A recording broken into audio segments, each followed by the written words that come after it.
जय श्री सद्गुरु देवाय नमः। जय श्री गणपति देवाय नमः। ओम सर्वमंगल मांगल्ये शिवे सर्वार्थ साधिके शरण्ये त्र्यंबके गौरी नारायणी नमस्तुते। श्रीमद् देवी भागवत महापुराण दूसरा खंड 9वां स्कंद 41वां अध्याय। ब्रह्मा जी का इंद्र तथा देवताओं को साथ लेकर श्री हरि के पास जाना, श्री हरि का उनसे लक्ष्मी के रुष्ट होने के कारणों को बताना, समुद्र मंथन तथा उससे लक्ष्मी जी का प्रादुर्भाव। श्री नारायण बोले, हे ब्राह्मण, भगवान श्री हरि का ध्यान करके देवराज इंद्र बृहस्पति को आगे करके संपूर्ण देवताओं के साथ ब्रह्मा जी की सभा में गए। इंद्र समेत सभी देवताओं ने गुरु बृहस्पति के साथ शीघ्र ही ब्रह्मलोक जाकर पद्मयोनि ब्रह्मा जी का दर्शन करके उन्हें प्रणाम किया। तत्पश्चात देवगुरु बृहस्पति ने ब्रह्मा जी से सारा वृत्तांत कहा। उसे सुनकर ब्रह्मा जी हंस करके देवराज इंद्र से कहने लगे। ब्रह्मा जी बोले, हे वत्स, तुम मेरे वंश में उत्पन्न हुए हो और मेरे बुद्धिमान प्रपोत हो। इसके अतिरिक्त बृहस्पति के शिष्य हो और स्वयं देवताओं के स्वामी हो। परम प्रतापी तथा विष्णु भक्त दक्ष प्रजापति तुम्हारे नाना हैं। जिसके तीनों कुल पवित्र हों वह पुरुष अहंकारी कैसे हो सकता है। जिसकी माता पतिव्रता, पिता शुद्ध स्वरूप और नाना तथा मामा जितेंद्रिय हो वह अहंकार युक्त कैसे हो सकता है। पिता के दोष, नाना के दोष और गुरु के दोष, इन्हीं तीन दोषों से ही मनुष्य भगवान श्री हरि का द्रोही हो जाता है। सभी के अंतरात्मा भगवान श्री हरि सभी प्राणियों के शरीर में विराजमान रहते हैं। वे भगवान जिसके शरीर से निकल जाते हैं वह प्राणी उसी क्षण शव हो जाता है। मैं प्राणियों के शरीर में इंद्रियों का स्वामी मन बनकर रहता हूँ। शंकर ज्ञान का रूप धारण करके रहते हैं और विष्णु की प्राण स्वरूपा भगवती श्री राधा मूल प्रकृति के रूप में और साध्वी भगवती दुर्गा बुद्धि रूप में विराजमान है। निद्रा आदि सभी शक्तियाँ भगवती प्राकृतिक की कलाएँ हैं। आत्मा का प्रतिबिंब भोग शरीर धारण करके जीव रूप में प्रतिष्ठित है।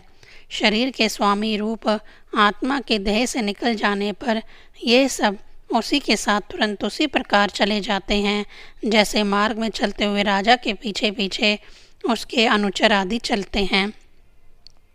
मैं शिव, शेषनाग, विष्णु, धर्म, महाविराट तथा तुम सब लोग जिनके अंश तथा भक्त हैं, उन्हीं भगवान श्री कृष्ण के पवित्र पुष्प का तुमने अपमान कर दिया है। शंकर जी ने जिस पुष्प से भगवान श्री हरि के चरण कमल की पूजा की थी वही पुष्प मुनि दुर्वासा के द्वारा तुम्हें प्रदान किया गया था, किंतु तुमने देववश उसका तिरस्कार कर दिया। भगवान श्री कृष्ण के चरण कमल से च्युत वह पुष्प जिसके मस्तक पर स्थान पाता है उसकी पूजा सभी देवताओं में सबसे पहले होती है। तुम तो देव के द्वारा ठग लिए गए हो। प्रारब्ध सबसे अधिक बलशाली होता है। भाग्यहीन तथा मूर्ख व्यक्ति की रक्षा करने में कौन समर्थ है। भगवान श्री कृष्ण को अर्पित किए जाने वाले पुष्प का तुम्हारे द्वारा त्याग किए जाने के कारण वे भगवती श्री देवी कोप करके इस समय तुम्हारे पास से चली गई हैं। अतः तुम इसी समय मेरे तथा गुरु बृहस्पति के साथ वैकुंठ चलो। मेरे वर के प्रभाव से वहाँ पर लक्ष्मीकांत भगवान श्री हरि की सेवा करके तुम लक्ष्मी को पुनः प्राप्त कर लोगे। हे नारद, ऐसा कहकर ब्रह्मा जी ने सभी देवताओं के साथ वैकुंठ लोक पहुंचकर परब्रह्म सनातन भगवान श्री हरि को देखा। वे तेज स्वरूप प्रभु अपने ही तेज से दीप्तिमान हो रहे थे। वे ग्रीष्म ऋतु के मध्याह्न कालीन 100 करोड़ सूर्यों की प्रभा से युक्त थे। आदि अंत मध्य से रहित अनंत रूप लक्ष्मीकांत भगवान श्री हरि शांत स्वभाव से विराजमान थे। वे प्रभु 4 भुजाओं वाले पार्षदों तथा भगवती सरस्वती के साथ शोभित हो रहे थे और चारों वेदों सहित देवी गंगा भक्ति भाव से युक्त होकर उनके पास विराजमान थी। उन प्रभु को देखकर ब्रह्मा के अनुगामी सभी देवताओं ने सिर झुकाकर उन्हें प्रणाम किया। भक्ति तथा विनय से युक्त होकर देवताओं ने नेत्रों में आंसू भर के उन परमेश्वरी की स्तुति की। तत्पश्चात स्वयं ब्रह्मा जी ने हाथ जोड़कर भगवान श्री हरि से सारा वृत्तांत कहा। अपने अधिकार से वंचित सभी देवता उस समय रो रहे थे। उन भगवान श्री हरि ने देखा कि सभी देवगण विपत्ति से ग्रस्त, भय से व्याकुल, रत्न तथा भूषण से वहीन, वाहन आदि से रहित, शोभा शून्य, श्रेयहीन, नस्तेज तथा अत्यंत भयग्रस्त हैं। उन्हें इस प्रकार कष्ट से व्याकुल देखकर संसार का भय दूर करने वाले प्रभु कहने लगे। श्री भगवान बोले, हे ब्रह्मन देव, हे देवगण, आप लोग डरिए मत। मेरे रहते आप लोगों को किस बात का भय है। मैं आप लोगों को परम ऐश्वर्य की वृद्धि करने वाली स्थिर लक्ष्मी प्रदान करूँगा। किंतु मेरी कुछ समयोचित बात सुनिए, जो हितकर, सत्य, सारभूत तथा परिणाम में सुखकारी है। जैसे अनंत ब्रह्मांडों में रहने वाले सभी प्राणी निरंतर मेरे अधीन रहते हैं, वैसे ही मैं भी अपने भक्तों के अधीन रहता हूँ, स्वतंत्र नहीं हूँ। मेरे प्रति समर्पित मेरा निर्कुंश भक्त जिस जिसके ऊपर रुष्ट होता है, उसके घर में लक्ष्मी के साथ कभी नहीं ठहरता, यह निश्चित है। भगवान शंकर के अंश से उत्पन्न ऋषि दुर्वासा महान वैष्णव है तथा मेरे प्रति अनन्य भक्ति रखते हैं। उन्होंने तुम्हें शाप दे दिया है, अतः मैं आप लोगों के घर से लक्ष्मी सहित चला आया हूँ। जहाँ शंख ध्वनि नहीं होती, तुलसी नहीं रहती, शिव की पूजा नहीं होती तथा ब्राह्मणों को भोजन नहीं कराया जाता, वहाँ लक्ष्मी नहीं रहती। हे ब्राह्मण, हे देवगण, जहाँ मेरी तथा मेरे भक्तों की निंदा होती है, वहाँ से महालक्ष्मी अत्यंत रुष्ट होकर चली जाती है और उसका पराभव हो जाता है।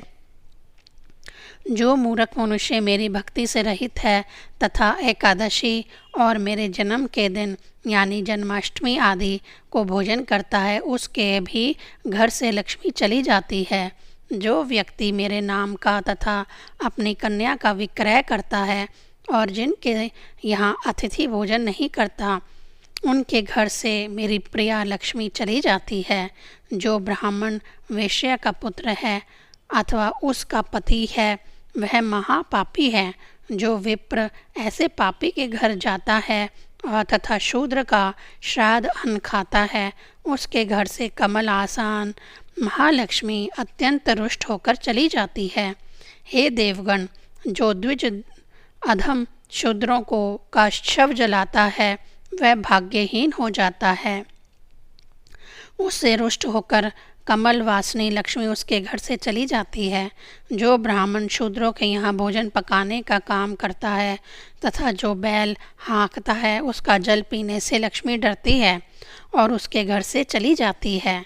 जो ब्राह्मण अशुद्ध हृदय वाला, क्रूर, हिंसक, दूसरों की निंदा करने वाला तथा शूद्रों का यज्ञ कराने वाला होता है, उसके घर से भगवती लक्ष्मी चली जाती है।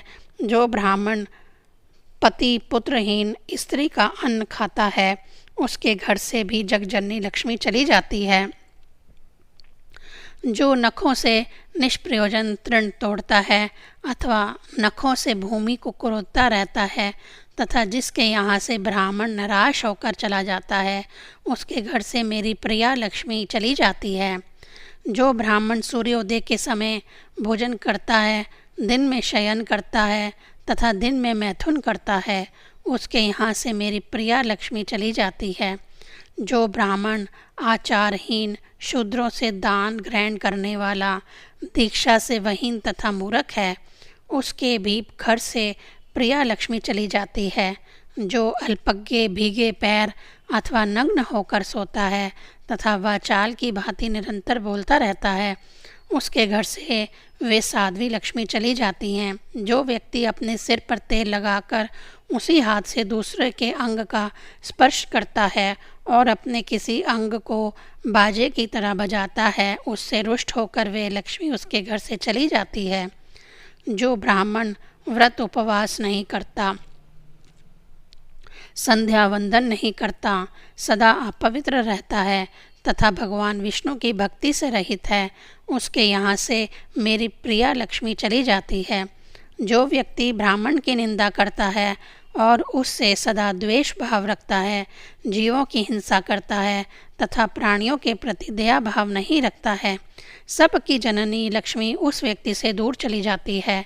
जिस जिस जगह भगवान विष्णु की पूजा होती है तथा उनका गुणगान होता है, वहाँ संपूर्ण मंगलों को भी मंगल प्रदान करने वाली वे भगवती लक्ष्मी निवास करती है।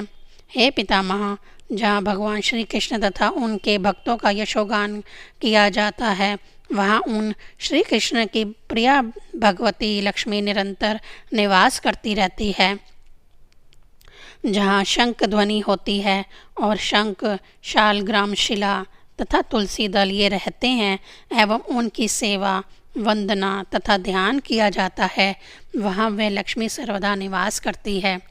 जहाँ शिवलिंग की पूजा तथा उनके गुणों का शुभ कीर्तन और भगवती दुर्गा का पूजन तथा उनका गुणगान किया जाता है, वहाँ पद्म निवासिनी देवी लक्ष्मी निवास करती है।